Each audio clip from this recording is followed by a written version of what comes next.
Hello and welcome to Lucifer Died for Our podcast. This is Geeked Out Nation's The Wicked and the Divine centric podcast. Every episode we discuss, analyze, and theorize about the most recent issue of The Wicked and the Divine, written by Kieran Gillen, with art by Jamie McKelvey and colors by Matt Wilson and letters by Clayton Cowles. So this week for our 10th episode, I am joined by two new people, which is awesome. But before they introduce themselves, I am Jess Camacho. I'm a comic editor at Geek.Nation, and I'm a contributor at Multiversity Comics. And as I mentioned, we have two amazing guest hosts. If you guys want to introduce yourselves. I'm Stephanie Hall. I mainly just do a few things on my own blog, geekgasm-inc with a C.com. I write like some short story stuff and sometimes talk about comics or cartoons, and yeah, that's pretty much all I do. So. Well, tell us a little bit about yourself. Since this is your first episode joining us, what books are you digging right now? What are your favorite books right now? Wicked plus the Divine, Deadly Class, Lumberjanes, Giant Days, Miss Marvel, and Grayson. Grayson is everything perfect in this world.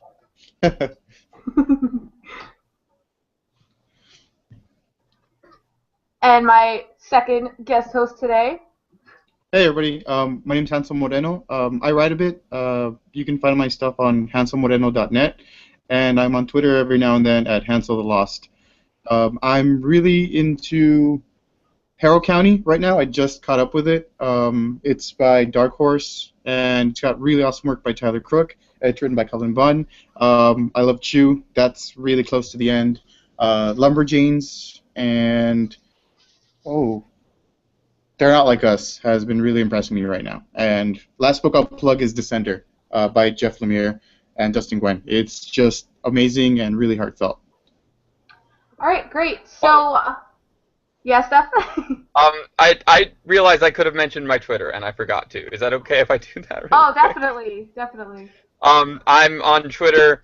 I tweet a lot about comics and movies, mainly, sometimes books, at geekgasm_inc, once again with a C. So. All right, cool. So those are our guest hosts for today. Let's jump right into this issue. So this was the return. This arc has featured some guest artists telling God-centric stories. Wicked 13 was arguably the best comic of the year, I think. Yep. You could really make a case for that.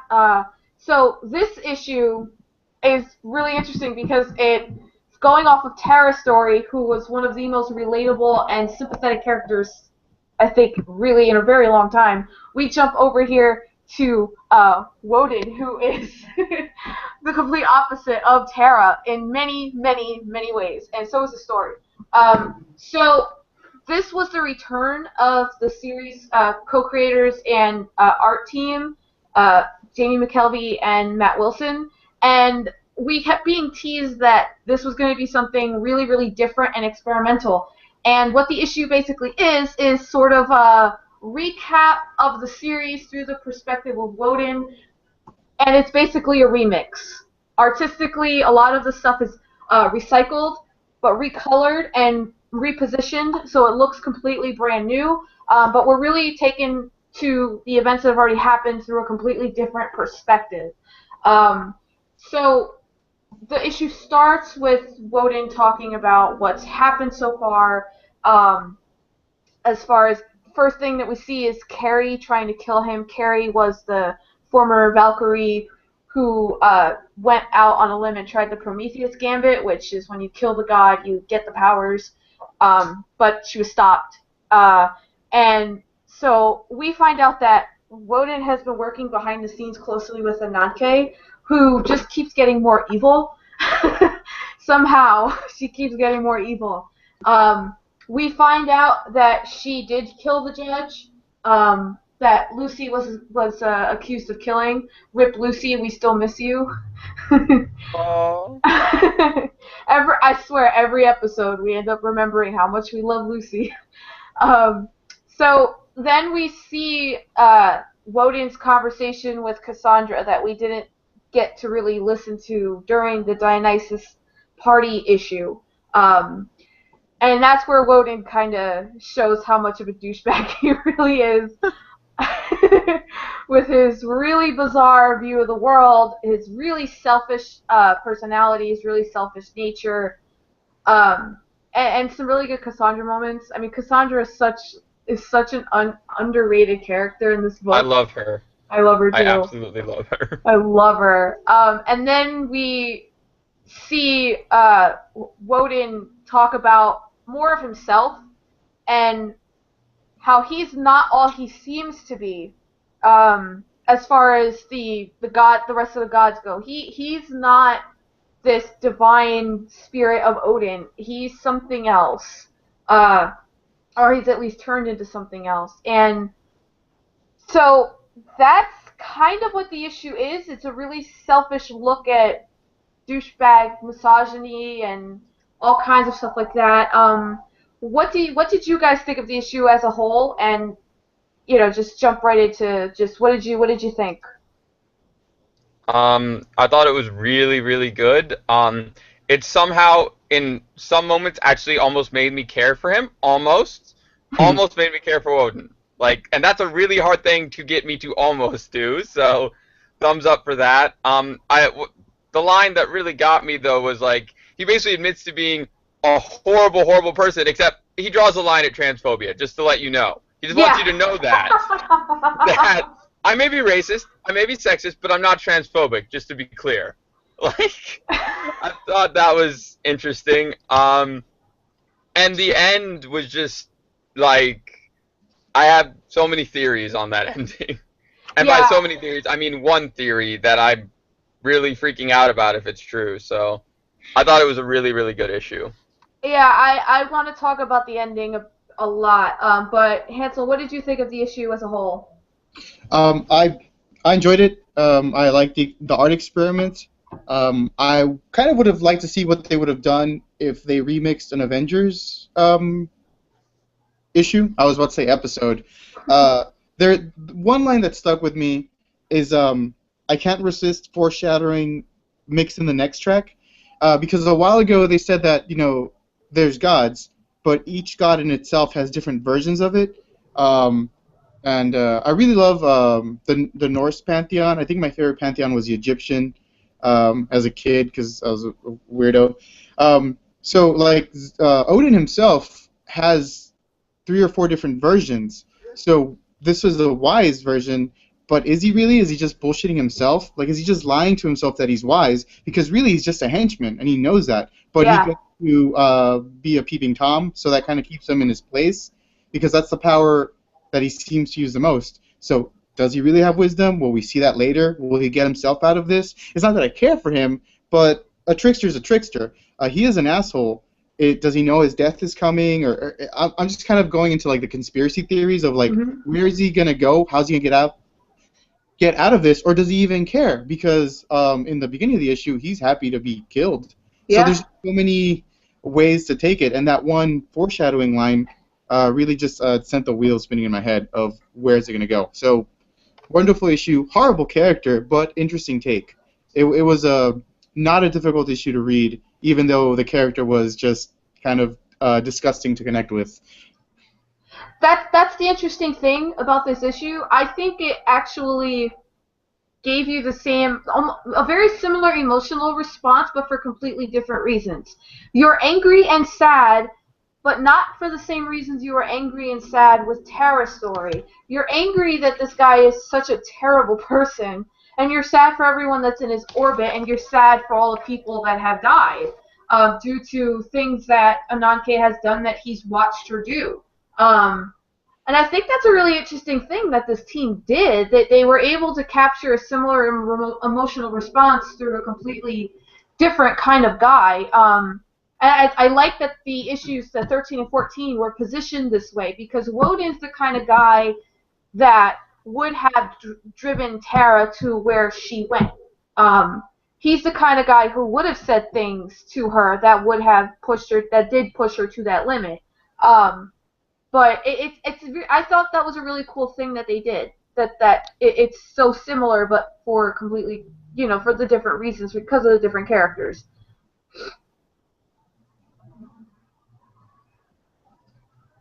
And I mean, as far as this ending, I mean, as far as this art goes, I really liked. I think a lot of credit has to be given to McKelvey and Wilson for this issue working, because you're limited to what you can use. They recycled most of their own work, and you can only do so much to it. And that's why I think Matt Wilson is the best colorist in comics, because the stuff he does here to work he's already worked on is crazy. Yeah. The neon colors, it's gorgeous. I mean, it looks like brand new art. They also had D. Cunniffe the Flatter do some of the coloring work on two pages. Yeah, it's beautiful. Especially the one other thing that I really liked about the art was the sex criminals pages. Yes. Because the meaning of it completely changed. Like in that book, it wasn't like this seriously gross moment with this guy watching these women do this. It was something completely different, and it's like Zdarsky's art got kind of dark for a minute, which I thought was a really cool thing to do. Yeah. Yeah.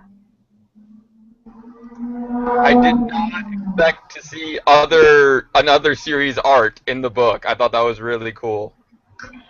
Yeah, I mean, if you're like on Twitter, you see both of these teams like kind of dig at each other a little bit. And I remember when that issue came out, like everyone loved that they did a porn parody of Wicked. I mean, I did too. I thought that was hilarious. I thought that was great. I was like, of all the things.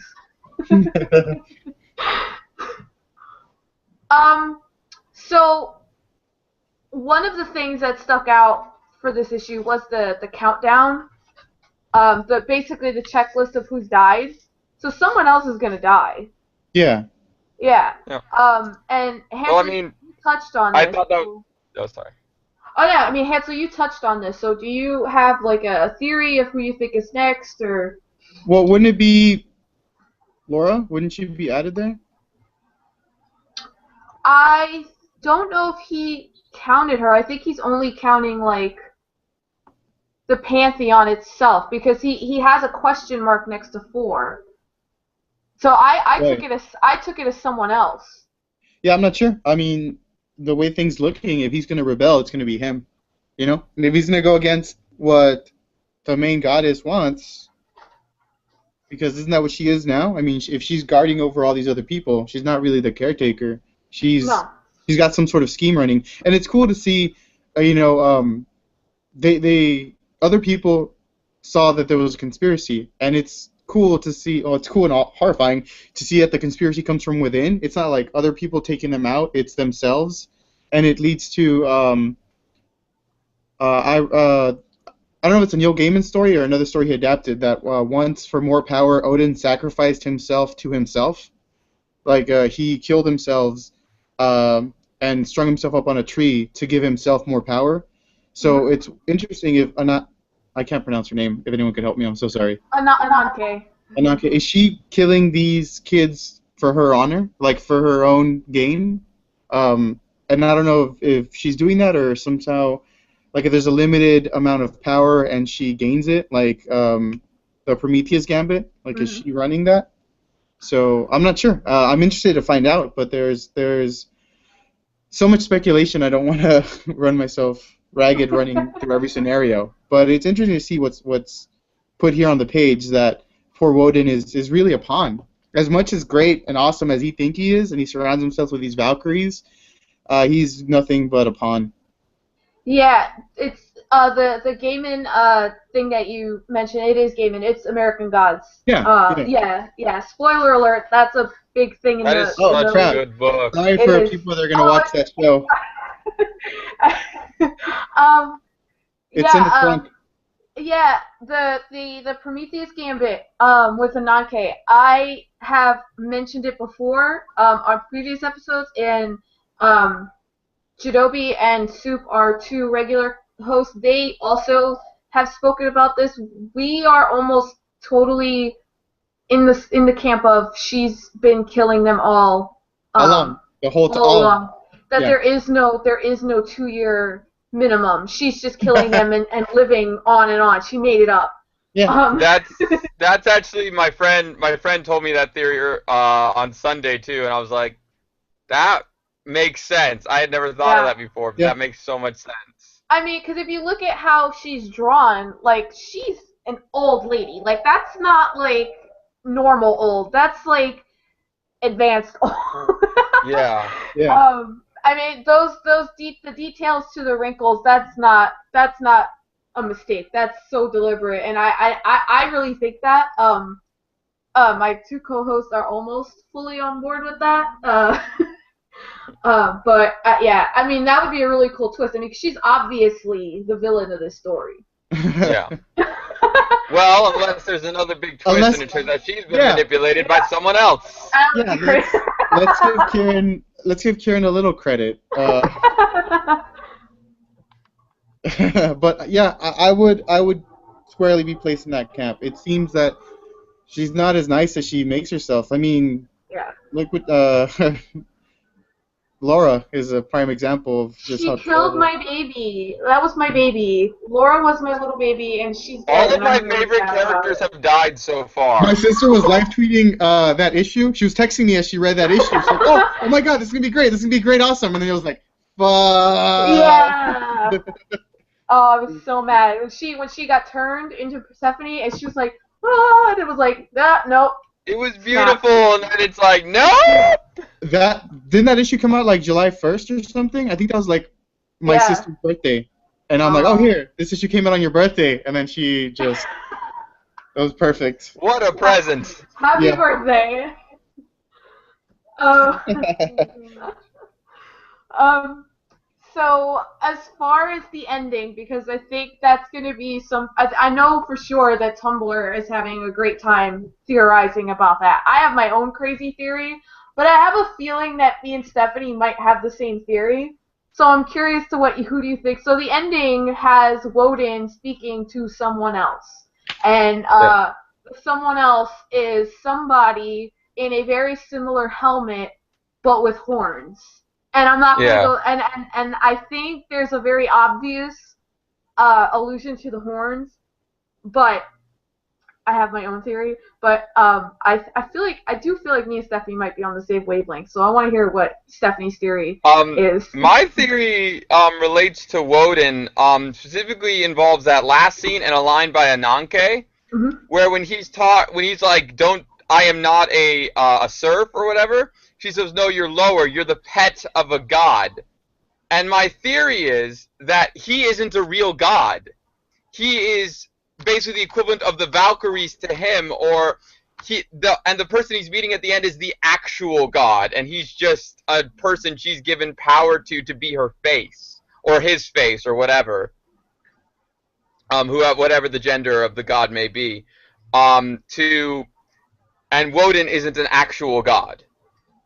That is my theory. So yeah, we have totally different theories. I actually have something totally insane. I think, okay, the person in the winged helmet is Lucifer.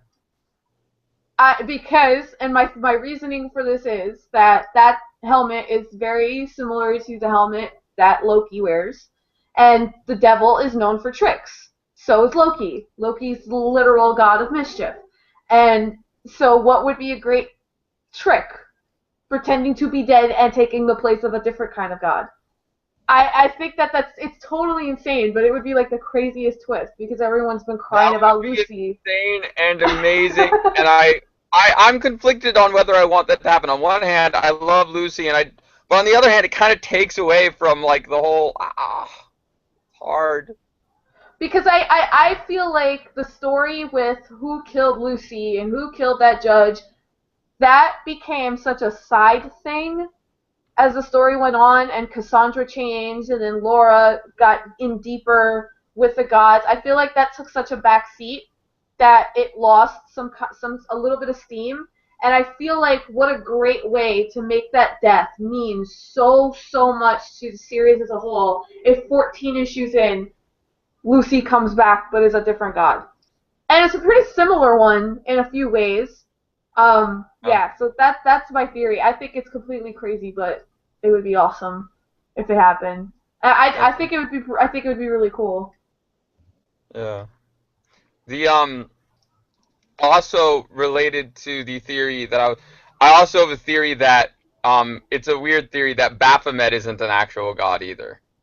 Well, Baphomet is technically not. I don't think he's not I mean, really a they pet, said like but things like never been in a past thing, and that Baphomet isn't an actual god. I think there's yeah, been implications, but I'm wondering if he and Woden are one and the same.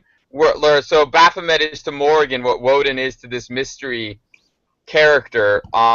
And I think it would be interesting because it also would explain why suddenly there were more than 12 gods. Because like Laura was technically the 13th, and everybody's like, there's never been more than 12. Well, there still isn't because some of these are fakes. yeah. I So that would be interesting. That would be really interesting. I mean, because it would make like the if that were true, like it would make the real Odin seem really powerful because Ananke just hasn't asked about it. Like he's just been off to the side doing his thing, and like Ananke's just like let him whatever. And maybe if that's true, maybe Odin knows that she's no good and that he's figured out what she might be doing. I don't know. What do you think, Hansel? Do you have any guesses as to who's under that helmet? Pantheon, and they just used Woden as their same thing as a Morrigan. I had that exact same thought. If there's more than, I mean, if there's more than 12, then it's clearly there's a head god for the Pantheon, and that guy has, or that goddess has their own set of Valkyries or emissaries or whatnot. So it would fit the same sort of pyramid scheme type thing. Ananke I being the main one, and then she has the gods, and the gods have their own followers underneath, and they're all just scamming each other for more power, life, and fame. That would be actually. I actually really like that idea. That'd be But really that's exciting. not mine. That's Steph's. I mean, I agree with Steph. I'm saying Yeah, no, that would. I actually like that theory. I think that would be really. I think that would be really cool. I think that would add such an interesting layer to this. the thing about con is a con man is a confidence man, so they build your confidence in something, and that would be equivalent for faith. So it's faith based. Like they need their followers because the more they have, the more power they have. So I'm hoping for something just completely fucking awful and tricky from Gillen. Like I hope he really spins this in some way that we haven't guessed, but it's clever. I mean, if he does exactly what we're laying out, it'd still be, oh, cool, awesome, we figured it out. But if he does something that just like floors us, I'd be like, God damn it, I hate that guy. It's so great. But So that's that's kind of why. what I want. But see, that was why I came up with the Lucy theory because I was like, how crazy would that be? Like, no one would be expecting that. Like, you've Yeah, but got this other god who happens to be secretly somebody else who faked their death. Ananke taking him out, it would lose. I mean, unless somehow Lucy figured out the long con, because Lucy was reaching out to someone. Lucy Yeah. was going out and trying to bring someone in, someone who turned out to have the potential to be a god themselves. So it would be cool, and there is seeds for it. But I kind of go with Steph here again. It kind of takes away from Lucy's death, you know. And it did, but I also see it from your point of view where it was pushed to the side of who did it, because so much Yeah. other stuff was going on. I swear a lot. I forgot to ask, is it okay to Oh, swear? that's fine. Okay, cool. There was so much shit going on. They forgot about the whole Lucy being dead, but it does yeah, kind of make it more of an option because everybody forgot about those double murders. You know. Yeah. Um, so it makes it interesting. I'm not sure because there was that one point where Lucy's in jail and she goes like, you know what? Fuck all this. I'm just gonna go on a warpath. So it'd be interesting if she hadn't died, how far she would have taken that. You know. Yeah. yeah. Besides coffee. Yeah. I kind of like the idea that like Woden and Baphomet are just like these guys who just like get wrapped into this and aren't really anything. Cause see, that's why I like this. That's why I like that theory, because Cassandra has two people with her Yeah. Yeah. who are a part of this, but like she's the one with the power. How does the Morrigan work again? Is it? There's also three of them. Yeah, but that's just like the She's same three. person with Yeah, she's multiple all three. personalities. Okay. Yeah, So it's she's not like the whole all three. Cassandra deal where it's three dudes. No. Yeah, no, she has her two. She has her two people with her, but yeah, I don't think that they do anything. I think they're very similar to Baphomet, where they just kind of they're hanger-ons, Yeah. which I love Yeah. because this is like a series about celebrity and Yes. all that, and then Yeah. they're over here like, yeah, I have the same outfit. We're matching. I'm part of this. Like, let me into the party. Like, I'm totally involved. I'm totally helpful. Yeah. The Woden thing would also explain his seeming lack of power, because he's commented numerous times how out of all the gods, he doesn't really have a ton of like actual meaningful power. And him not actually being a legitimate god would actually explain a lot of that too. I feel. yeah, yeah. I kind of like, and that's the thing, that if he is like just that, like he is just kind of this guy, it kind of makes his terrible personality a bit more funny, because he carries himself like this guy that has all this power, and he's a total jerk, and like it would be kind of funny, because it'd be like, well, yeah, you still hate him for the things that he says, but it's kind of funny that he's got this huge delusional view of himself that he could do whatever he wants because he can, but he really can't. He just believes that, which I think that's kind of funny. Yeah. Um, Yeah, I do like the idea that basically his aura of arrogance really comes from a deep-seated inferiority thing where he's not truly a god, and so he's like overcompensating basically. You all think we'll ever see his face? Like I just kind of how hope we don't, honestly. yeah, I would love it if we I'm never saw his fine. face. Yeah, I kind I'm of thinking like like that. Elephant Man over here. Yeah, It's I just sad and heartbreaking. But he's not as see. charming as Elephant Man, obviously. No, no. See, I actually thought when they said that this was like an experimental issue, I actually thought that we were gonna see everything from like Woden's eyes. Like I thought we were gonna see everything, not the way it was presented, like with him talking to us. I thought we were going to see everything through his eyes, like kind of like a first-person shooter game. I thought that's what was gonna happen Like because his. those Ryan Otley pen sketches, or it's like, Yeah, yeah. that'd be way too time consuming. Wait, you want McKelvey to die? Jesus, that's way too much. Oh, that would Yeah, be fun. A comic like that would be beautiful to see. yeah.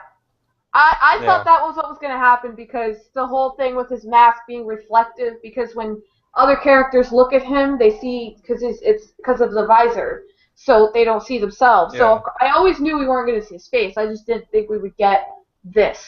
But I'm happy. I mean, I'm happy we got this. This is much cooler than my stupid idea. What did you guys think the first time you saw Woden? Did you think Daft Punk right away or no? Oh, Yes. I did. Yeah. Right. So I'm glad that there's two of them now, just like Daft Punk. I'm like, oh, good, awesome. When they that's honestly the first thing I thought when I saw the final page. I'm like, oh, cool, the group's back together. Yeah, no, I thought Daft Punk too. I mean, but I really like his design. And one of the things, like, I'm terrible at this. I usually don't notice lettering as much as I should. I'm very terrible at that. But if what I like about the lettering in this issue is that the issue itself is supposed to be like this remix, and like the way the lettering's done, it changes size sometimes. Almost like Yeah. looking, you know what I mean? Like the music wavelength, like it changes sizes. I like that because it just kind of tied it all together in such a really cool way. And I usually don't notice lettering, so which is so bad. I have a bad problem with that too. There's only a few books I notice lettering in, and that's mainly Wicked and Divine and Deadly Class, because they're so above and beyond like brilliant in their lettering that I can't help but notice. Now, what was funny to me was how Woden saw the other gods talking. I liked how he was talking about how he was talking about what happened with Lucy dying, and like how Yes. Bald speech was violence. I am doing violence, and I was cracking Yes, up. that was fantastic. And like Lucy's like, but hey, I look really good. I thought that was really really funny. That just like Yeah. it's like a small like thing that just added to his personality, how he saw things, because he seems to be so dismissive of other people besides Ananke, Cassandra, and whoever this person is. And that was the other thing I wanted to talk about a bit was his whole thing with Cassandra. He really, in a weird way, likes her because he doesn't treat her. He It's has a weird creepy because crush. yeah, it's weird because he doesn't treat her very nicely. He really like talks down to her when he starts talking about the patriarchy and all this. Is He it a talks down dominance to thing? her. I Is think it it like is. is it like negging? Is he like just trying to? He's got his flair on, so I think he's following Yeah. those rules very well. I'll be honest. The pickup artist. You're just at a con and like some dude comes up to you. He's like, "So let me tell you how the patriarchy is not actually doing anything to you." Yeah. That's definitely the guy you want to meet. No, he's saying that the patriarchy is worse on men than on some Oh yeah, women. yeah, which I thought was so funny that he was saying Like, that to Cassandra. Jesus, dude. Oh, Oh man, but he in his own way admires Cassandra. yeah. I mean, he himself admitted that. I mean, she fits his creepy, racist stereotype of women he wants to have sex with. So, Yeah. But it was just except he does seem to have also a weird, almost like creepy, hidden under layers and layers of arrogance and condescension, respect for her that he doesn't have for his Valkyries. Like, so there is yeah, that. yeah. He like sees her as somebody powerful, and maybe when she's transformed, maybe she's transformed into somebody who she is transformed into. Maybe that is somebody that he has to respect. Oh, No, Given good point. Good you're point. making me think of his first comment about that transformation now. Dang it. like that, and that might be why. Like he sees her as somebody he has to respect, like whoever that last person is at the end of the book. And I mean, he says he likes her, but he's kind And of then he like the makes little some. kid. He's kind of like the little kid in elementary school who keeps like punching the girl he likes, thinking that's gonna get him somewhere. I mean, that's like Woden's entire character, though. He's like a cowardly little boy. So, Pretty much. It's just. But like Stephanie said, like of all the things, he's not transphobic. yeah, that just cracked me up. He's like, oh, I'm awful. I'm a racist, sexist douchebag. But just to be clear, I draw the line of transphobia. I am not transphobic. Just being clear. He's I'm like, not a yeah, monster here. he's not a monster. Yeah, exactly. He's really into Cassandra. It's serious.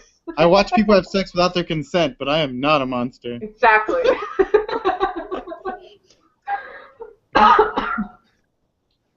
It's the magic of, but that's why I think like I'm not trying to be like total fangirl here, but like that's the thing with Kieran Gillen as a writer. Like he does stuff like this with bad characters, so you're like reading it and you don't like them, but you can kind of still want to read about them. And I think like Yeah. there's some books where the character is horrible and it ends up being offensive, and you're like you just want to toss it away. But like this, it's like yeah, but in nowhere in this is anyone approving of him. This is just his story. This is who he is.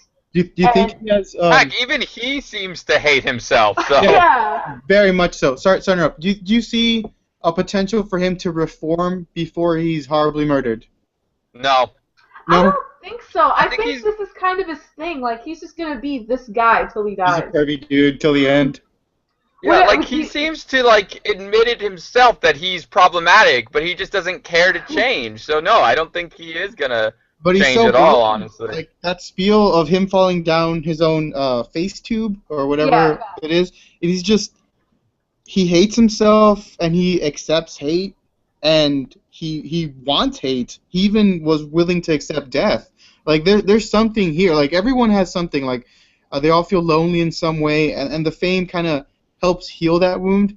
His fame or power or lack thereof is just made everything worse. Like it's made it fester, and like he's a poison to himself and other people, and it's so sad to see such a broken character that you just want to go away. Like I kind of hope for some way of him being like he takes a bullet for someone or something, but Yeah.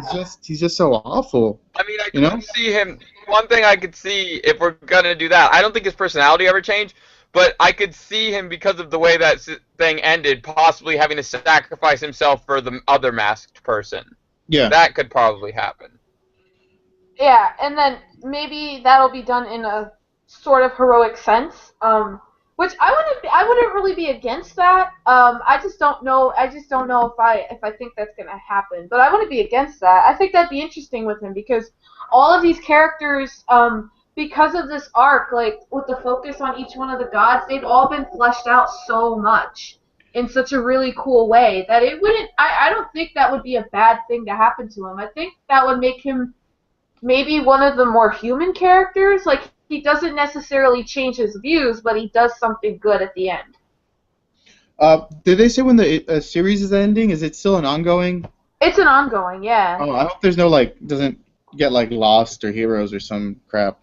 Yeah, no, I hope they end it when they want to. Is what I'm saying. They should, right? Yeah, it's Image. yeah, that's on them, yeah. but- I think maybe like this is. I know a lot of the creators have said that, like they've got like a 2-3 year plan. Maybe that's because it's only up to 14. Maybe they have like a 3-year plan or something. Because you can't imagine this has like 10 years left in it. No, I mean itself. They have 2-year lives, so at Yeah. most, a little bit over 2 years. If Yeah. they find loopholes or whatnot, like Ananke. The Well, I mean, Doctor Who, they gave him a bunch of extra regenerations. Yeah. They hit their limit and were like, That's- oh, we got another thing. We're gonna give him more lives. Yeah, if they start bringing in other pantheons or whatever, like or from the next cycle. Early on in this podcast, I don't remember who said it, but we mentioned how cool it would be if like the story that we get in this whole series is not just this particular time period. Like Yeah, a bunch of yes, bunch of stuff happens and then they all die and then the next regeneration is way out in the future. They remember everything and then like everything happens. Like Or they start remembering stuff now of past lives. yeah, that would be cool. Yeah. I'd be into that because they have been around, and if Yeah. we're to assume that if we're to assume that the pantheon's always the same gods, then there's got to be lost memories somewhere. I mean, What was they Lucy did looking say for? it's not always the same. I don't think like because some alternate, so you don't always have like specific ones, but there are a set number. So there won't always be the same 12 every time, but more than likely a few will be there. Like you'll see someone that you've seen in a past one. I think is what they said, right? Yeah. I think so. Yeah, okay. Yeah. See, but now that now makes me think this person at the end, are they making a power play to be a part of the next 13? I don't know. I'm just throwing that out there. I have no idea. Because if maybe they've come in and they're making, or maybe that's not anybody important. You know, maybe Woden is the version of Odin that exists now. Maybe he is a god, right? But this person in the helmet, and he's playing some kind of a game, and the person in the helmet is the regular person who's like taking advantage of him and is trying to make a power play so that he ends up being the next version of Odin that comes in for the next 13. I don't know. That doesn't even make sense. Because they're from different generations. I don't know. I'm starting Yeah, out there and I mean that character. I mean that doesn't make sense because it only happens every 90 years, and so 90 years later, this person wouldn't be in their youth, and it's always the youth who are gods. That person would probably be dead by the next time. So. Yeah, no, that's true. Yeah, I don't know. I was just trying to come up with some crazy theory for that, but I mean, this series is just so crazy. So I'm just like, what kind of crazy thing could happen next? But yeah, I mean, it's interesting to see that there's always like 13, and then there's all these different gods. So you kind of have to wonder how these are picked. Like, are they picked based on what the world needs, Maybe what or the what, world or wants. what, or what, or what they deserve? Yeah, I mean, because like it's such a diverse and crazy like choice of gods. Like on one hand, you have like classic ones like Minerva and Woden and and like stuff. Then on the other hand, it's like here's Lucifer and like here's friggin' Baal and like Is they it choose Baal? like some very well known like common ones, and then they're like, and here's these ones that you wouldn't even think of when you're thinking of like 12 gods to put Yeah, here. So Amaterasu. I didn't think of that one. I didn't think of that oh, one either. I mean I love Okami, so that's the only reason that I'm no Amaterasu. I love Amaterasu. I've read all the Percy Jackson books, so I was pretty well up on those. Greek mythology is like one of my huge passions, so anytime there's a Greek god, I'm like, yes, in anything. Like like I love god mythology in general. I love Norse gods, I love Egyptian gods, I love all that. But Greek gods are like one of my big like loves. So Well, speaking like when of, Persephone happened, I was like, this is amazing, and it's like, nope. yeah, yeah, that was. I was really excited to see her because I really think I really like her story. I like her connection to the underworld. And then once I realized she was Persephone, I was like, oh, oh, I see what you did there. I guess Oh, that's why she's dead, which was horrible. But yeah, I mean, speaking of Amaterasu, that is our cover for next month. So that is our star for the next issue. I do not remember who's handling the art. I don't know if one of you do. I don't. No, I don't know. I can. Solicits are out. I can Google it real quick. Yeah, that's what I'm doing. Because I know that the December issue is Brandon Graham, which I'm very excited about. That's awesome. I love Have they revealed what god the December issue's about, or? yeah, it's Sockman. Stephanie Hahn's cover? Hell yeah. Oh, sweet. Let's see. Uh, Yeah, I'm very excited. I mean, the solicits are out, so I'm really excited about Brandon Graham doing an issue in December because his style is so unique, and with this book, I'm very excited to see how that's gonna fit. is it Stephanie Hahn's for issue 15? I don't know. Yes. Oh wow. Oh my gosh. Yeah, I'm dead. That's awesome. Wow. That's I'm awesome. okay. I'm done. That's good. Oh my god, that's gonna be beautiful with all the lights. Oh my gosh, that's gonna be beautiful. Dude, Um, her covers on Journey into Mystery are so amazing. Yeah, art by Stephanie Hans. That's yeah. three. Wow. That's a steal. That's a steal for this book for Stephanie Hans. If you've never seen Stephanie Hans's work, she's doing the interiors right now for the Angela series and Marvel. She did the half the issues for the pre-Secret Wars volume. She's doing almost all of the interiors for the 1602 series, and then she's doing the after Secret Wars series, Queen of Hell, Angela. Beautiful. It is It's like gorgeous. It's it's ridiculous how beautiful it is. yeah.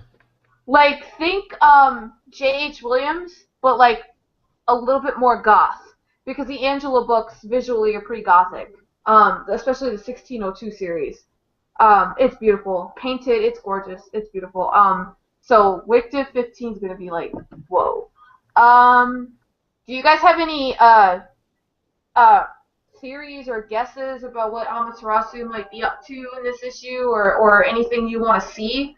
Do you want to see like a direct continuation of this issue, or do you kind of want to see her origin, or what are you thinking about for I'm Wicked hoping 15? to get a lot more information on her, because so far Amaratasu is just kind of, hey, it's the good girl of the group, like the nice one.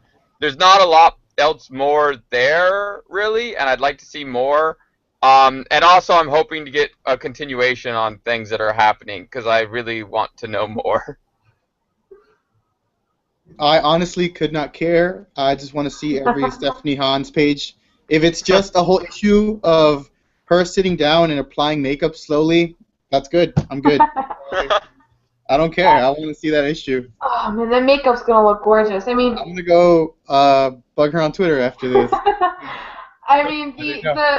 the first, I think it was like the first issue we saw on Matarasu. Like McKelvey did this beautiful, and Wilson with the colors, this Yeah. beautiful like light. Her on stage was gorgeous, but like Stephanie Hans doing that, oh my god. Like I hope we get like her story, but I hope that Hans gets a chance to like go crazy with some really cool stage stuff. Like that was part of the art that the part of why I loved issue 13 so much artistically was Tara on stage. When the crowd is going crazy and Lotte like has her come out and quiet them down, like I thought that was beautiful. The way that it just came off like she was a goddess and she was like using powers, and that was beautiful. So I want Hans to do like something amazing like that too. Yeah. If you guys have any final thoughts about this issue, we're gonna start wrapping up our this month's episode. So either one of you want to throw in some last minute thoughts about Wick Div 14? Um, I was just thinking about the fact that Ananke, because it showed the whole Terra thing and how she was making it look like Baphomet did it, and I just want to say, oh, poor Baphomet.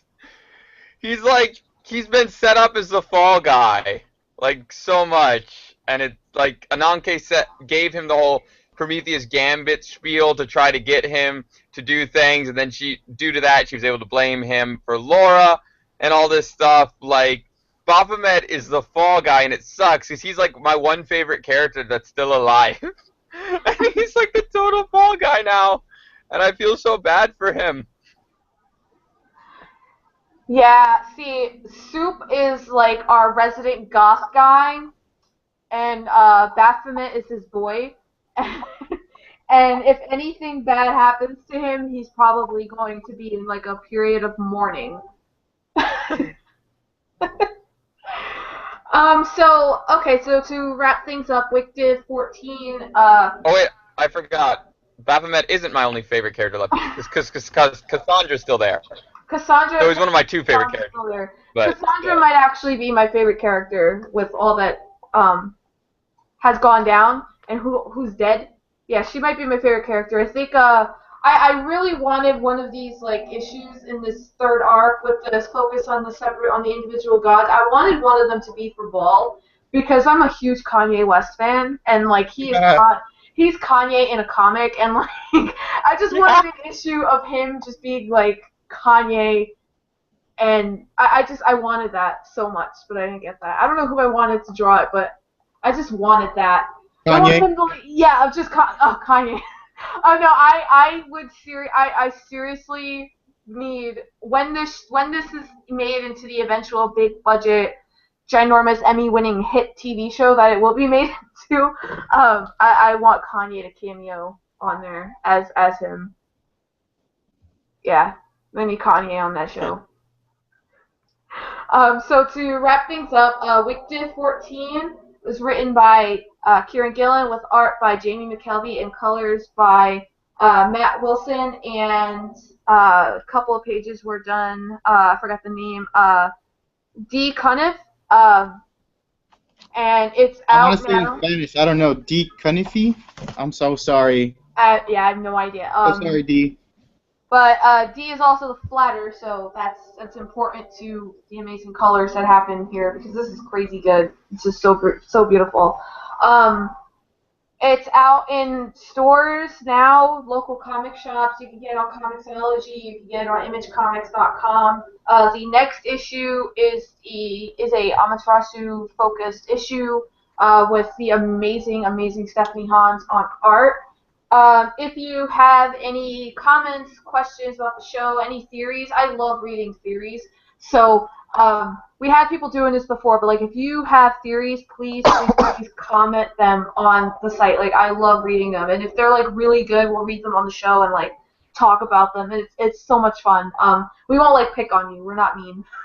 we're not mean. But I love theories, so definitely comment away. I am just to finish everything up. I am Jess Camacho. I'm a comic editor for Geek.Nation, and I'm a contributor at Multiversity.